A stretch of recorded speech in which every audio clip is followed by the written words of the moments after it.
होने वाली INDIA की बैठक पर डिप्टी सीएम तेजस्वी यादव ने कहा है कि देश की जनता का मूड कुछ और ही है।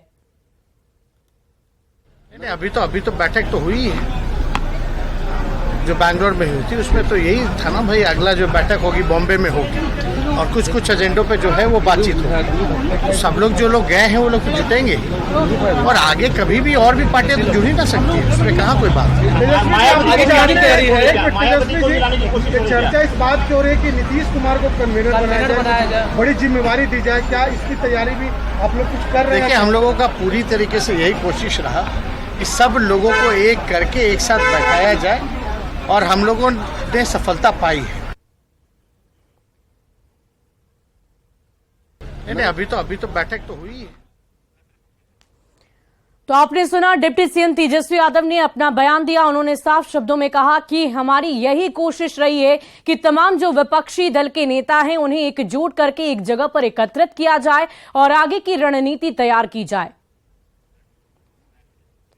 और चलिए अब बढ़ते हैं अगली खबर की ओर। दरभंगा से आपको बड़ी खबर बताएं। एम्स जमीन विवाद में एक नया मोड़ सामने आया है। जेडीयू एमएलए विनय चौधरी का बड़ा दावा, डीएमसीएच की जमीन को लेकर उन्होंने दावा किया है दरभंगा महाराज ने जमीन नहीं दी है, सरकार ने जमीन का अधिग्रहण किया है। डीएमसीएच के पास केवल 227 एकड़ जमीन है, 300 एकड़ जमीन की बात गलत कही गई है। जेडीयू विधायक विनय चौधरी ने सांसद गोपाल जी के उन दावों को खारिज कर दिया है जिसमें डीएमसीएच को दरभंगा महाराज की ओर से 300 एकड़ जमीन देने की बात कही गई थी। विनय चौधरी ने दावा किया है कि डीएमसीएच की जमीन के अधिग्रहण के सारे कागजात बिल्कुल मौजूद हैं। जेडीयू विधायक विनय चौधरी से बातचीत की है न्यूज 18 संवाददाता विपिन कुमार ने।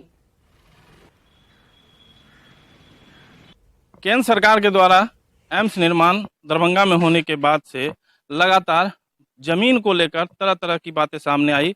पहले डीएमसीएच स्थल दिया गया था, जिसके बाद फिर जब मुख्यमंत्री ने शोभन बाईपास के बाद दिया, उसके बाद फिर से एक बार दरभंगा सांसद ने ये सवाल उठाया कि ये 300 एकड़ जमीन यहाँ पर था, जिसमें से 73 एकड़ अतिक्रमण है। लेकिन अब नया इसमें एक विवाद जुड़ गया है। बिहार सरकार के जदयू के विधायक हैं विनय कुमार चौधरी, उन्होंने अपना पक्ष रखते हुए कहा है कि ये जमीन कहीं गायब नहीं है, ये जमीन क्या स्थिति में है, उन्हीं से जान लेंगे सारी बात कि आखिर उनका पक्ष बिहार सरकार की तरफ से क्या है इस जमीन को लेकर। देखिए, दिक्कत ये है कि राजनीति करने के लिए राजनीति किया जाए, कोई हर्ज नहीं, लेकिन तथ्यात्मक बात होनी चाहिए। आप अनर्गल प्रलाप शुरू कर देते हैं। आपने कह दिया 300 एकड़ जमीन है, कभी कहीं 300 एकड़ जमीन रहा ही नहीं।